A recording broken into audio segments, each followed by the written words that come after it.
大家好啊！阿迪哥今次呢段片咧係關於美食生活系列嘅，而所介紹嘅咧就係香港酒店嘅自助餐。阿迪哥咧一見佢今次嘅自助餐主題係超強海鮮街咧，就立即想開箱試一試。仲有咧係現今大環境之下，喺香港咧好多間自助餐咧都做緊買一送一、買二送二呢啲境況之下咧，佢都企硬只肯做盡都係買二送一，就令到咧更加感到興趣。而今次介紹嘅自助餐呢，就係港島香格里拉酒店嘅 Cafe Two 加強版海鮮市場自助晚餐。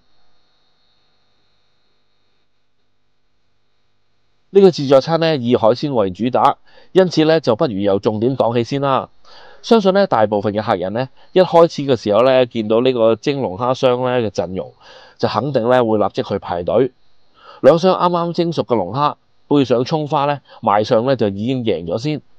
而阿迪哥咧就建議唔好理咁多，拎咗咧就唔好理其他食物住，趁熱咧即刻食咗先。而冰鎮海鮮方面咧，當晚咧就有海螺、青口、麵包蟹、蜆、蝦、花蟹同埋瀨尿蝦。不過咧，阿迪哥就始終喜歡食熱咗嘅海鮮多啲。呢個以超強海鮮街命名嘅自助晚餐啦，廚師咧就用咗唔同嘅方法去炮製海鮮，包括咧以燒烤方式去處理啲蝦、臘魚同埋倉魚，同埋咧另外以清蒸嘅方法咧去處理古法蒸多寶魚、鮑魚同埋泰國大河蝦。大家記住咧，要趁熱食啊，凍咗咧好快咧啲鮑魚咧就會韌㗎喇。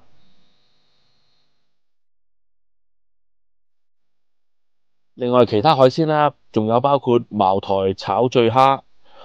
缽仔焗蠔、豉汁蒸盤龍鱔、避風塘炒龍蝦鉗、XO 醬海鮮小炒王，仲有咧竹新瑤柱海鮮豆腐羹。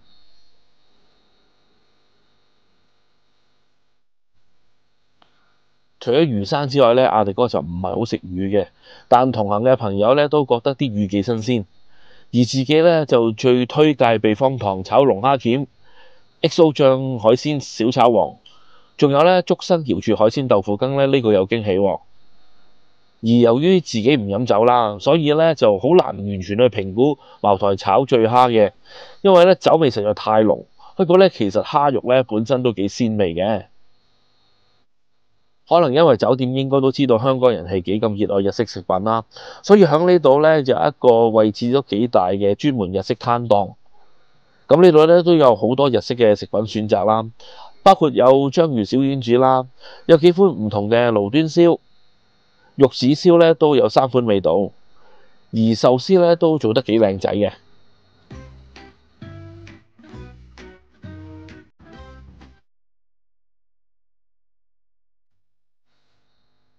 而刺身方面咧，分別有油甘魚、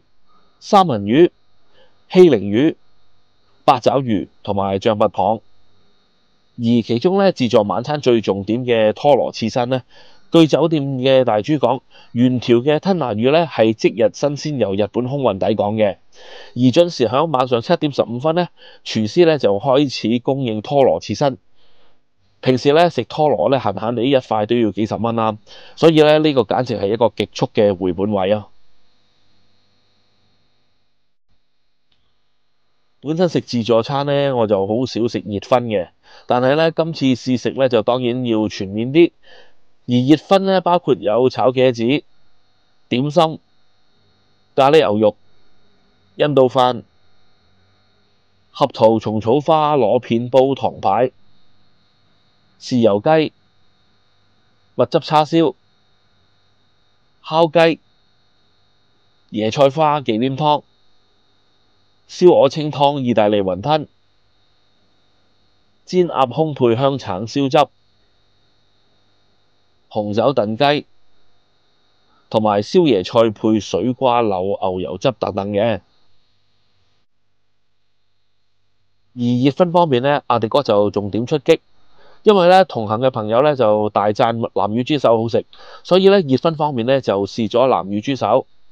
烤牛柳同埋嚟自中環嘅米芝蓮一星一樂燒鵝。南乳豬手咧果然係非常入味，雖然咧並唔係咩嘅名貴菜式，但咧絕對值得留肚慢慢品嚐。另外咧，師傅咧就將一樂燒鵝咧一件一件咁樣放喺小碟嗰度分開放，乾淨企理，賣相已經一流啊！雖然大家都知道咧沙律啊、冷盤呢啲咧響自助餐嚟講咧係必須嘅食品，但係咧又唔係好受歡迎喎，所以咧酒店咧亦都巧妙地咧唔放太多呢一類食品出嚟，而麵包嘅位置咧亦都佔咗好少嘅部分。不過咧當中有兩款沙律咧，例如魷魚青口沙律同埋蟹肉沙律咧，都值得一試嘅。呢個自助晚餐嘅另一個重點咧，阿迪哥咧就認為絕對係東南亞主題嘅甜品，當中咧最全力推介咧係最愛嘅班蘭蛋糕，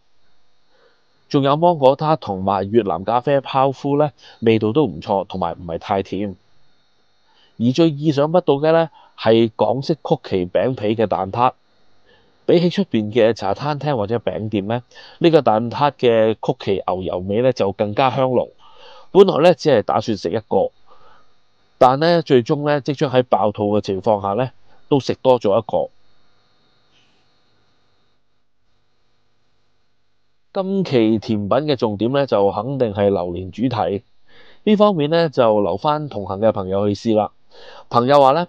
貓山王嘅榴蓮蛋糕咧一放入口咧就已經分別出貓山王嘅獨有味道，而且咧蛋糕非常軟滑，佢咧就極力推薦。而另外一位朋友咧就唔食榴蓮嘅，佢咧就以為 D24嘅榴蓮撻咧只係一個普通嘅葡撻，食咗之後咧成個撻咧佢都唔覺得係由榴蓮而造成嘅。而講翻食榴蓮嗰位朋友啦，佢試咗呢個 D24榴蓮撻咧，就覺得個榴蓮味就唔夠，要食到個撻嘅中心位置咧，先感覺到有微微嘅榴蓮嘅味道。而水果方面咧，係睇得出酒店咧係花過心思嘅，唔係 hea 做咧咁求其提供抵食夾大件嘅三大天王哈密瓜、西瓜、菠蘿就算，而係咧配合翻東南亞嘅主題，分別有山竹、番鬼荔枝同埋龍眼，而鮮雜果咧亦都靚靚仔仔咁咧，用火龍果皮裝住。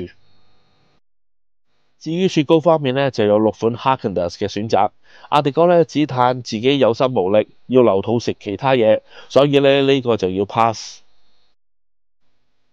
至於飲品方面咧，亦都好抵讚，一共咧有3款口味嘅珍珠奶茶，包括原味、香芋同埋蜜瓜。